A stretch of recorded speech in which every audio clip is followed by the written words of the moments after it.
All right, Chaz, let's get right to it. It went 7 games, extra innings, multiple times, and I think it checked every possible box for big-time sports drama. And I think we're going to be talking about this World Series for a long time because it was just that good. It was great baseball. It had star power. It had underdogs. For people like you and me who write and talk about the games, there were wonderful storylines on both sides for both teams.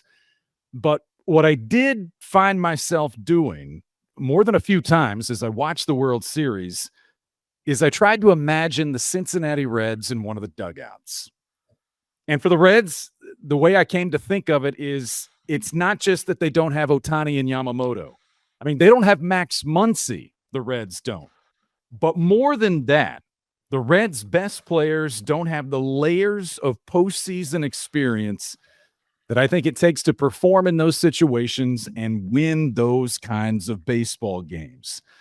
You look at it this way. Toronto made the playoffs 3 of the last 5 years, but until this season, in those 3 trips to the postseason, they hadn't won a single game. Swept out of the first round by the Rays, the Mariners, the Twins, until they took the Dodgers to the brink in the World Series. So, if it really is a process for a team, for an organization, where do you think the Reds are in that process in making a deep run at October baseball? I like that you brought up the leadership point because I think this will kind of be the story on the first day of spring training. The story on the first day of spring training last year was how many veterans with winning experience the Reds made a point to bring in, postseason guys. Jose Trevino, Gavin Lux, Brady Singer, Austin Hayes. Of course, they had already had Nick Martinez and Emilio Pagan, and I think there are even a couple guys I'm forgetting. While a couple of those guys will be back in 2026, the Reds aren't in the window anymore where their plan is to just bring in these old guys to come in and lead, not old, but bring in these experienced guys to come in and lead the team. Something like Gavin Lux is 27. I shouldn't call him old, but they're at the point in the plan where this is the year that the young core really tries to make it its own. And instead of bringing in, player X to lead the clubhouse and to set the tone and to do all this stuff, it's guys like Spencer Steer, Matt McClain, TJ Friedel, Lux, who's back, some of the young pitchers as well, Santin in the bullpen, making it their own in that way without some of those, for lack of a better term, captains that had been there in some key spots. This is kind of the year where my expectation is, all right, we kind of need you to go do it now, is where they're at. You have to be in that position. Veteran players with experience, with playoff experience, absolutely. You have to have them. But what I said is the Reds' best players don't have layers of playoff experience. They get a touch of that this year. They fought some adversity this year. They've got a World Series winning manager now in the dugout. We've talked about the core for a while. This is it. The time is now. It's time to stop talking about futures for the Reds and focus on the present. And so, end of the day, for this part of the discussion, baseball's super team, yes, and does in fact go back-to-back, closing the book on the 2025 season. And now the business of 2026 takes center stage. And what kind of business will be done in the next several months on the executive level at Great American Ballpark? We'll talk about that. Welcome to Power Stacks, proud members of the Growler Podcast Network, the first off-season edition of Power Stacks. So it feels like it's been a bit. So Chaz, first off, good to see you. I trust things are going well, but good to be back in this space and discussing these topics. So let's start here. Free agency starts November 6th. The GM meeting's a few days later. If I ask you today, where do the Reds start? If today is, and I know they've been talking about this for months and days and weeks, but if today is, for all points and purposes, the beginning of the offseason, where do the Reds start? What's a topic or a name or two that you think has priority on the Reds' to-do list as they enter the offseason? Well, it's what they want, and it's what they need. And I learned from the lesson of 2020, heading into 2025, where a lot of their offseason was kind of stuck in neutral until they could get a backup catcher. And, Jose Trevino, just analytically, if you put up the WAR, wasn't the most statistically impactful guy the Reds added, but they desperately, desperately needed a backup catcher, and they knew that in December. The Reds are at a very similar point with the bullpen heading into 2026. You look at this group right now, and you've got Santian, you've got Ashcraft. I love Connor Phillips, but he'll have to prove it again in the spring. And then you've got the young guys, Maxwell May, Richardson, Zulueta, and then you have options for Scott Barlow and Brent Suter. It'll really start with those options, which they'll have to decide this week. But this could be a completely different bullpen. It's something that they need to invest a significant portion of whatever resources they have available to them, whatever those are. So while you want, and yes, they probably need more punch and more power in the lineup. We've said that for years. We'll say that on this show. We'll say that on every show all offseason. What can they do to improve their lineup? That's kind of the sexy topic, and justifiably so. They need to be able to field a team first, and that starts with the bullpen. All right, since you bring up the bullpen as potentially a place to start, let's do the knowns and unknowns at this point. Of the bullpen, not the pitching staff. We can do rotation later, and I know there's some overlap there. But of the bullpen, known returners would be who on this list, and then where the question marks in terms of potentially leaving or an option. Who are those players? So the knowns, you've got Graham Ashcraft and Tony Santian. Ashcraft, who, by the way, was their seventh inning guy all season, but isn't a guy who you write in Sharpie as your seventh inning guy in 2026. He had his ups and downs. Santian, we love. This is the Tony Santian podcast. Connor Phillips, what a finish, elite stuff. Command will always be something he has to prove. And then you've just got all unknowns. And I'll circle back to this too, because this is relevant and this is newsworthy.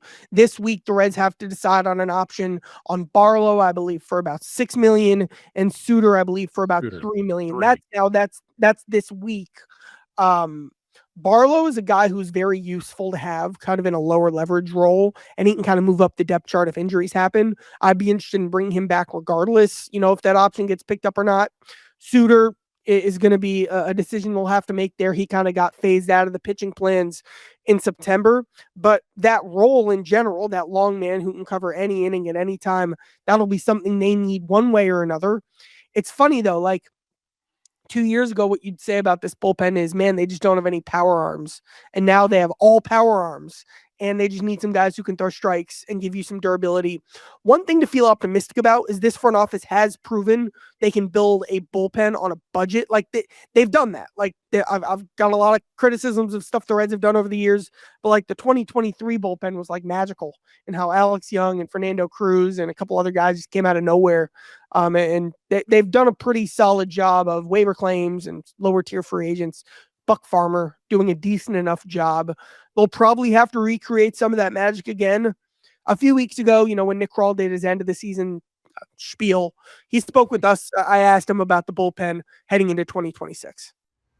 Back to pitching. What do you feel like's worked for you in terms of kind of, for lack of a better term, building bullpens on a budget? Feels like that's something you've been good at, and how, what will you draw from as you try to do that again this offseason? We've had a lot of good guys come through here in the bullpen over the last few years. We've signed some guys that are minor league free agents, major league free agents, waivers claims, guys that have come up through our system that we've converted from starter to reliever. I think our pitching group has done a good job, and so has our acquisition group of just bringing in a handful of guys, and some guys have worked out, some guys haven't, and some of it's been a little bit bulky. You've tried a little bit of this, a little bit of that as you walk through guys, just in spring training or during the season. But I'm just trying to get as many guys as you can to see what makes sense. And then how do you view kind of the young guys, your Maxwell, your Richardson, your Zuluetas, et cetera, your Mays? You want to kind of put them in a position where they can compete for spots in spring training? Yeah, you're gonna need to compete for, some of those guys are gonna compete for spots. Maxwell came up in the season on the regular season roster. Connor Phillips did a good job at the end of the season. May had some highlights in the middle of the season where some things were good. Richardson did the same thing. I think everybody's going to have that chance, and you're going to want to have a competition in spring training. It's where guys are going to come in, try to win a spot, and figure out where everybody slots. So the big decision the Reds have to make, they don't have to make their opening day roster today. Is it going to be May or Zulueta or whoever? And there are a couple of prospects who could factor into that as well. What they have to decide, though, is how many of these guys do we really think can make the team? Is that 5? Is that 1? And then you need to fill in the gaps through the rest through trades and free agency. And where the overlap comes in on the staff that I mentioned, you can, before we dive into the mailbag, which this, as promised, will be a mailbag type of show. Before we get into that, because there are questions there about pitching, you can assume right now, if you penciled in the starting rotation, you're going to have Greene, Lodolo, Singer, Burns, and Abbott, right? Greene, Lodolo, Abbott, Singer, Burns.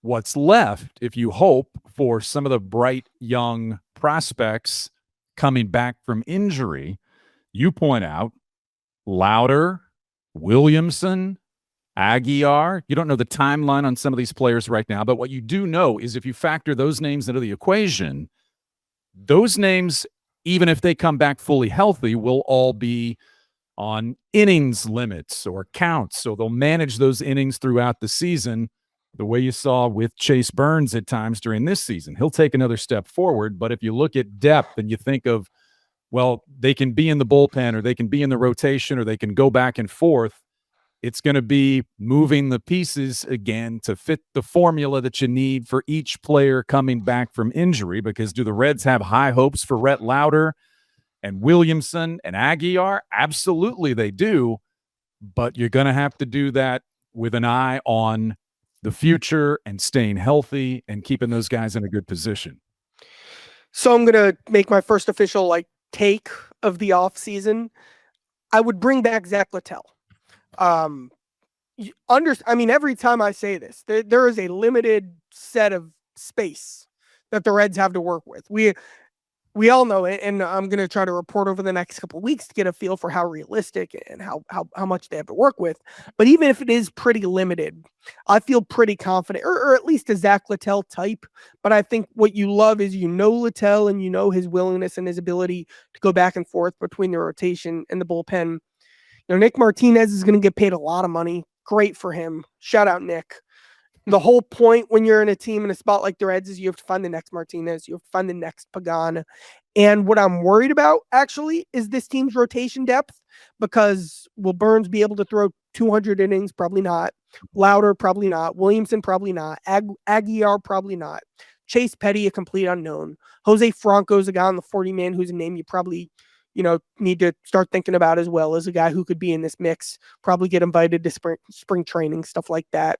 But this is not as good as the depth has been in the rotation in previous years. We also just talked about how wide open the bullpen feels. You're probably not going to sign a starter to, go over Rhett Lauder on the depth chart. But if you can get a guy kind of under him on the depth chart who can also slide to the bullpen, that covers 2 spots for you. And a Zach Littell type makes a lot of sense for me there. There are probably some other pitchers in that tier who I just haven't spotted yet on the market. But that style of pitcher will be very important for the Reds because of how many guys they have who are so young or coming off injury. So let's open up the mailbag, since we've opened up the conversation about pitching. And the old mailbag, you know where those go. Those are the some of these. And first off, thank you to the Stacks Pack, the crowd that followed the show throughout the season. As soon as we put out the call, we got great questions. We got great feedback. And we'll probably do more of this because I think this is a really good way to connect with the people who listen and watch the show. But questions always run a little bit hot, especially after a season. And so a question that I think the topic came up certainly maybe during or late in the season that we'll lead off with here today. It's a tough one. For the Reds, when you look at what you need and you look at assets that you have, the question is always going to come up, do you weigh the asset that is Hunter Greene and what he means to this team versus what he might bring or how he might help in a trade, wherever it's come from, people have heard, will the Reds trade Hunter Greene? Is this reality, Chaz, or are we dealing in off-season hyperbole after a season just ended with Hunter Greene? So the best comp I see for the Hunter Greene trade in terms of what a return could look like, and it's a worthwhile conversation to have, it should come up in the room, is the Garrett Crochet trade last year between the White Sox and the Red Sox. Crochet, unbelievable season this year. The Red Sox traded Kyle Teal, kind of their third or fourth prospect. Not, they had, and I'm forgetting, they had Campbell, they had Anthony, they had one other awesome young guy, Mott Meyer. They didn't trade any of those guys. They didn't trade any of their established big leaguers. They traded kind of their number 4 guy, a recent first round pick in Kyle Teal. They traded another recent first round pick in Brain Montgomery, who was coming off some sort of very serious leg injury. They had kind of a mid-tier prospect, Chase Mydrath, who I believe had a solid season. And they traded a reliever or a pitcher who I haven't heard of. Are you trading Hunter for guys who are first-round picks but not premier prospects while getting no big league help in return? That's what history tells you. And there's some other examples as well about what to expect in a Garrett Crochet trade.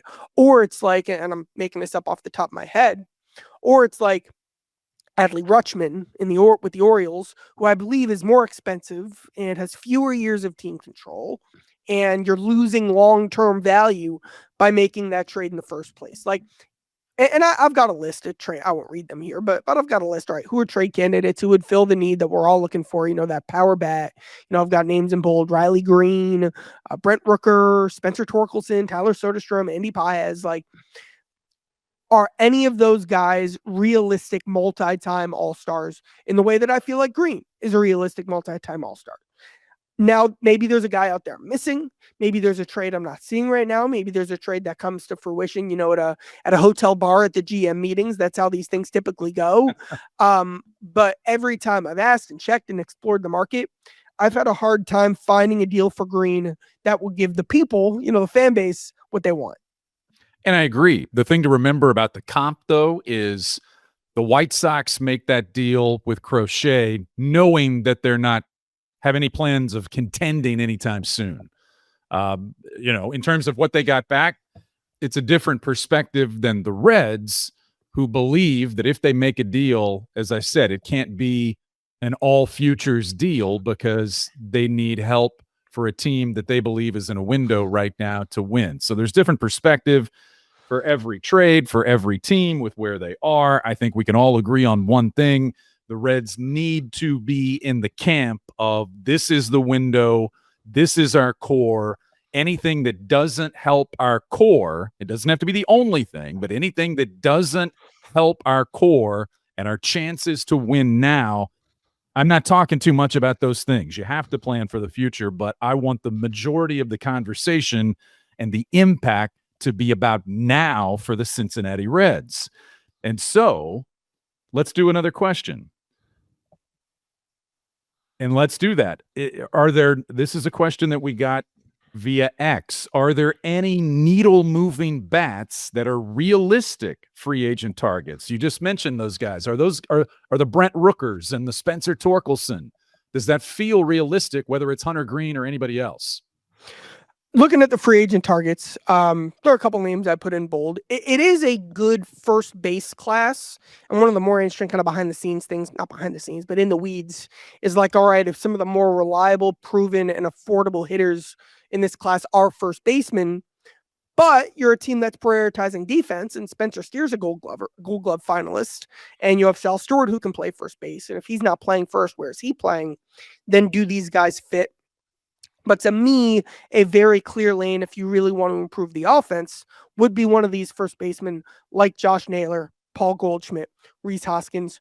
I like Ryan O'Hearn a lot, actually, and I've talked to him a bit. He's a good clubhouse kind of guy as well.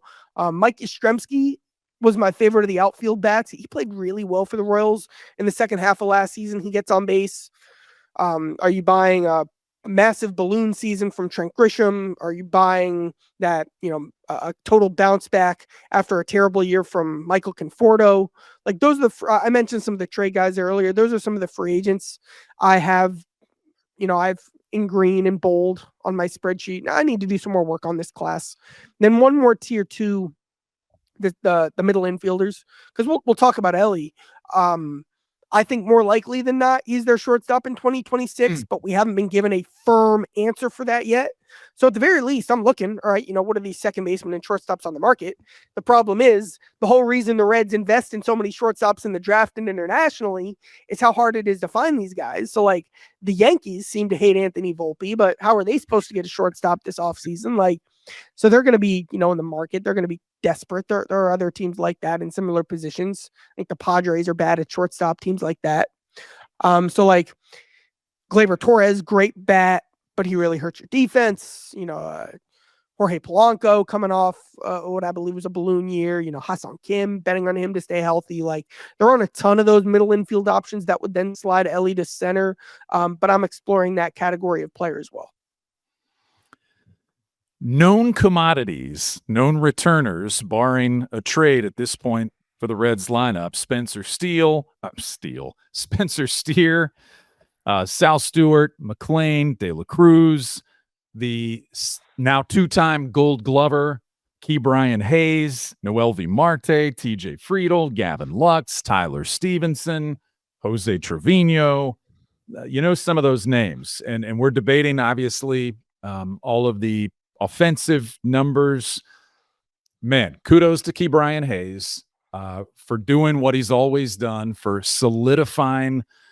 more than solidifying defensively third base for the Reds, and showing enough, I think, offensively to at least he's had the benefit of the doubt from me from the start.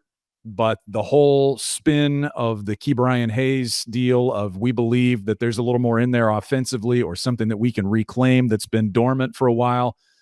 I'm a believer in that going into spring training, so I still like Ke'Bryan Hayes. But going back to the question, like you said, one of our questions is there consideration? Is it possible to move De La Cruz to the outfield?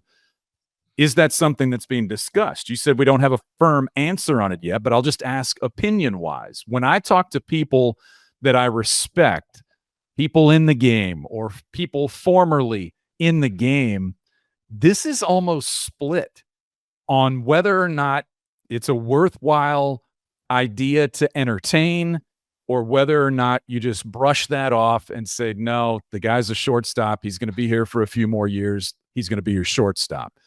Do you get a different sense of consensus one way or the other when you talk to people about De La Cruz possibly moving?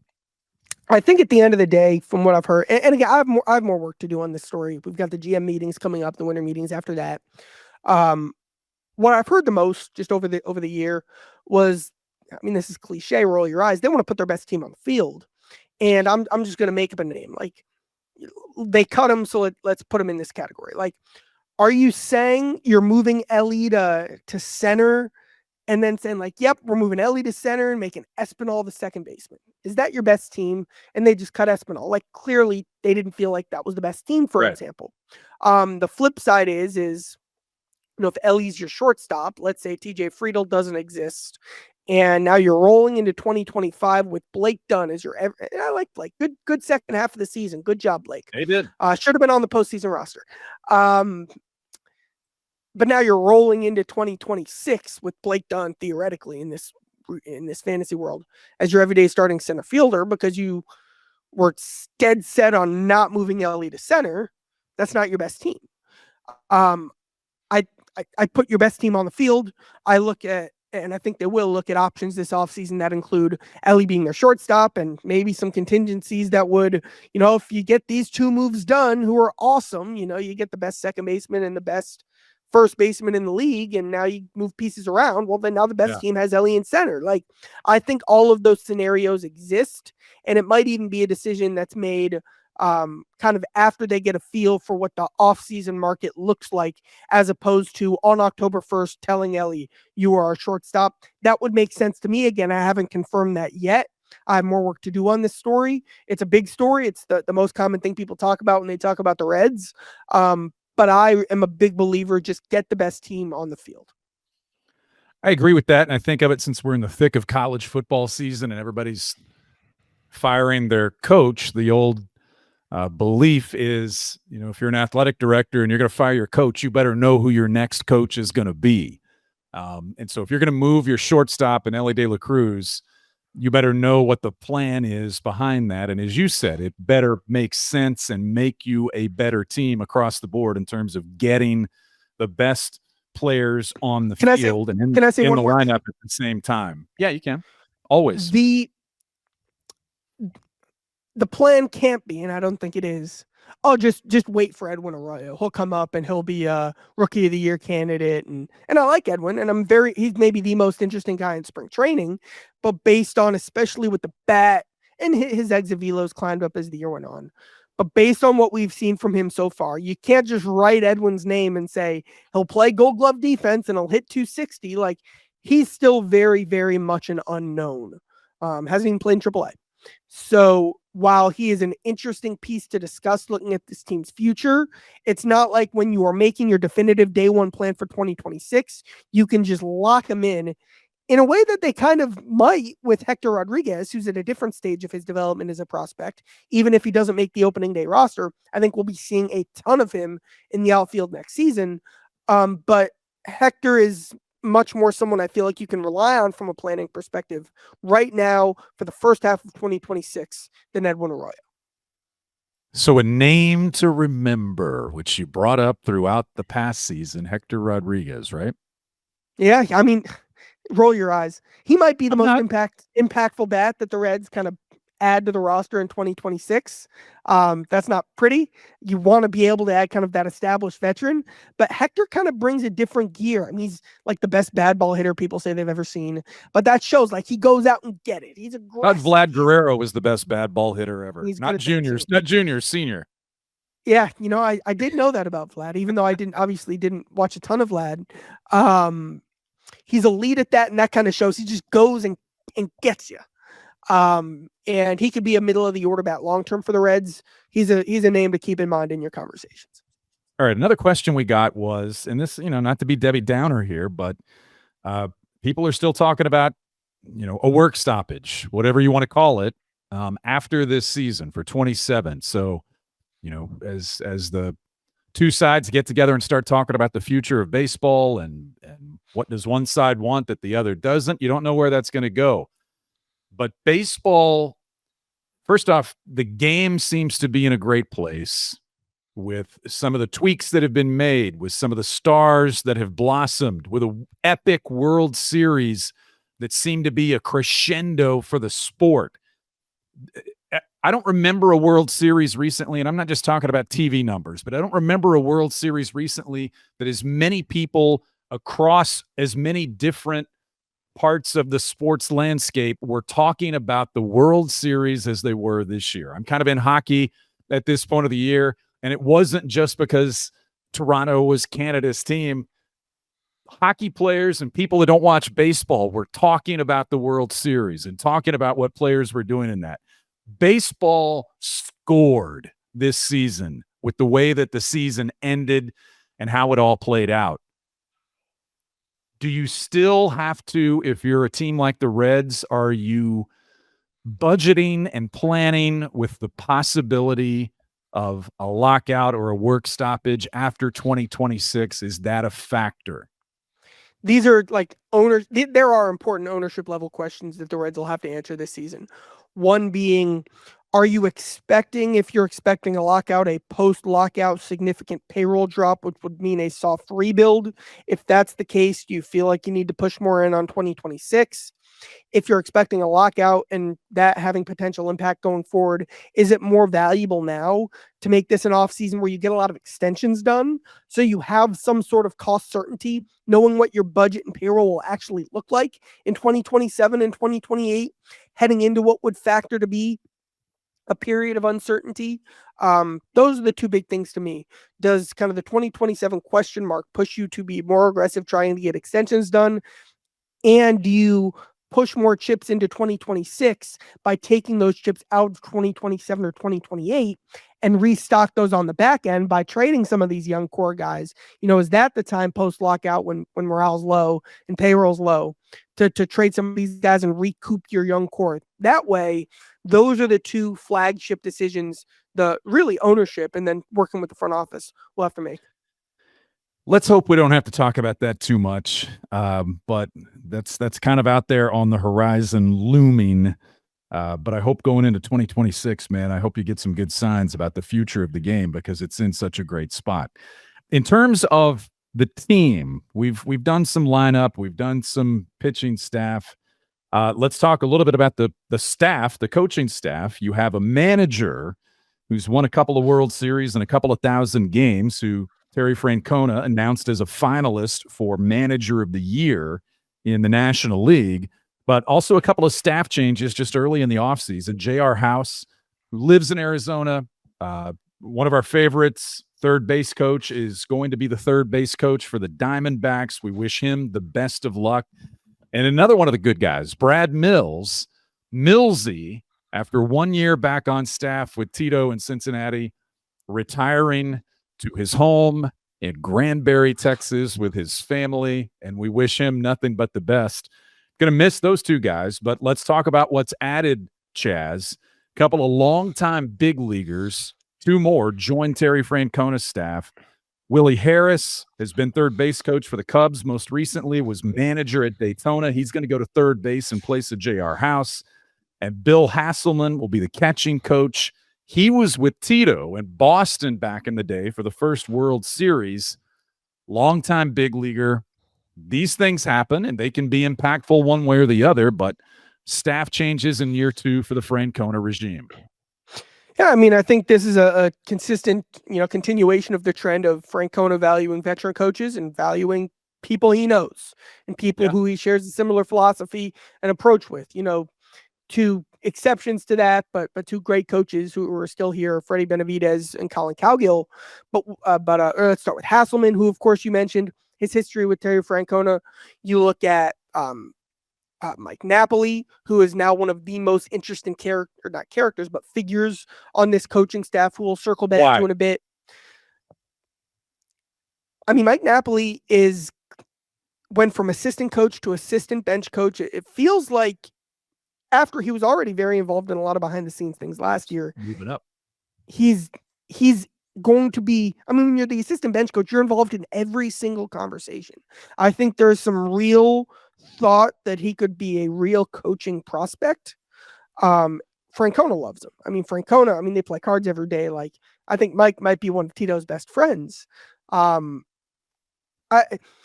You ask why, so let's play the sound. Like, I think this is Terry Francona from spring training in 2024. I asked why, bring Mike onto the staff just as an assistant coach. He didn't even have a role last season in terms of a title. You can hear how highly Tito speaks of him in a way that's different. Like, Tito doesn't speak about guys like this. You have to earn it for Tito to talk about you like this. All I'm saying is the manager sees him like that. Hence, you can see why he gets promoted. Hence, you can see why, in the eyes of the decision makers, he's probably a guy who's been tabbed. Here's Terry Francona from last February, but copy and paste this in to what Tito's probably saying about Nap now. Tough.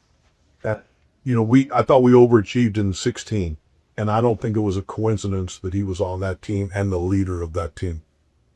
And he sees the game so well.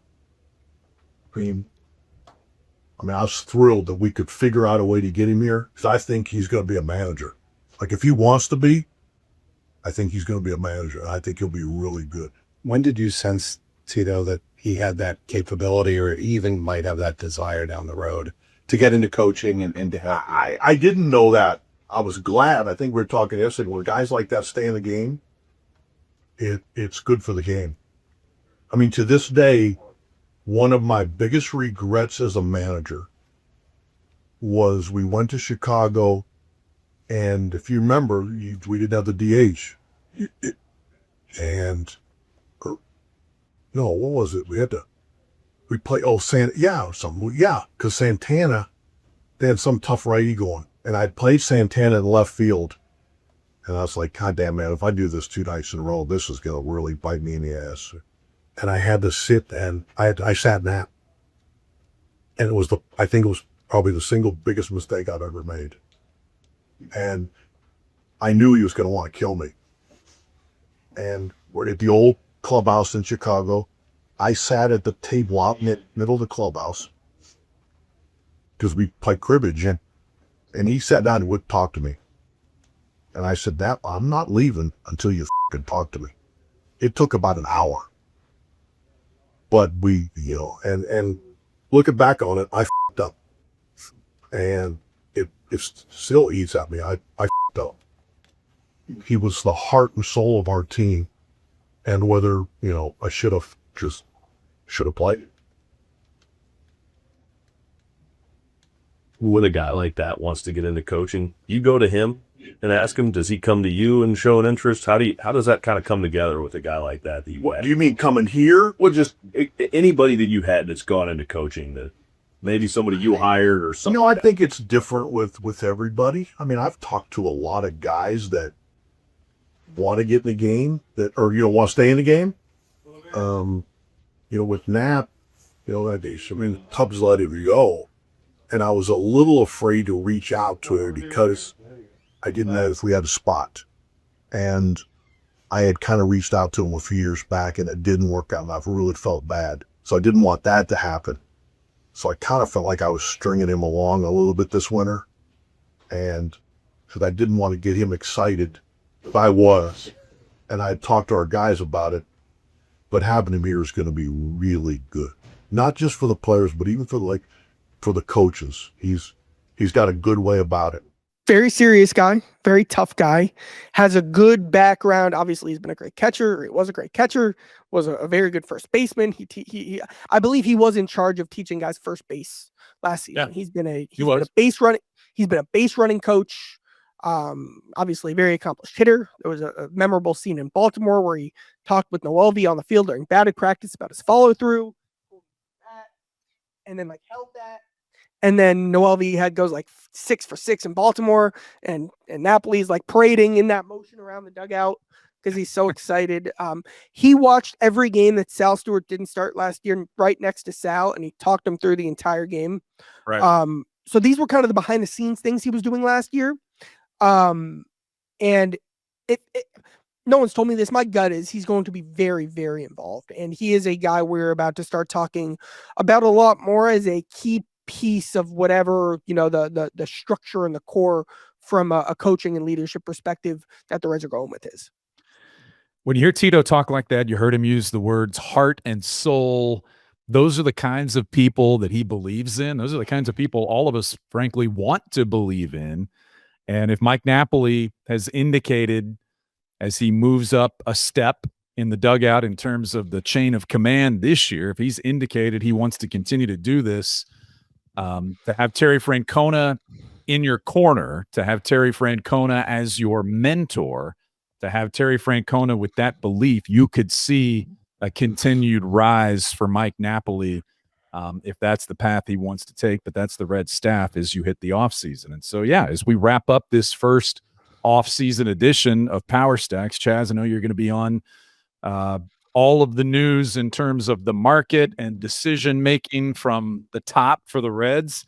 And so we'll do this again. Don't forget the email is powerstackspod@gmail, powerstackspod@gmail. You can reach out there. You can reach out on X to either of us. But we'll keep you posted on when the next show's coming and what the next topics or topic will be as the Cincinnati Reds head to the offseason after a playoff team, an early playoff exit against the world champs. The questions that have to be answered before we get to spring training early next year in Goodyear, Arizona. Chaz, you look outstanding. The offseason's treating you well. Keep working hard, man. Great to see you, Brian. We'll do this again soon. Tip of the cap. Thanks for watching and listening. Thanks to producer Kent. Good to be back. We'll see you next time on Power Stacks.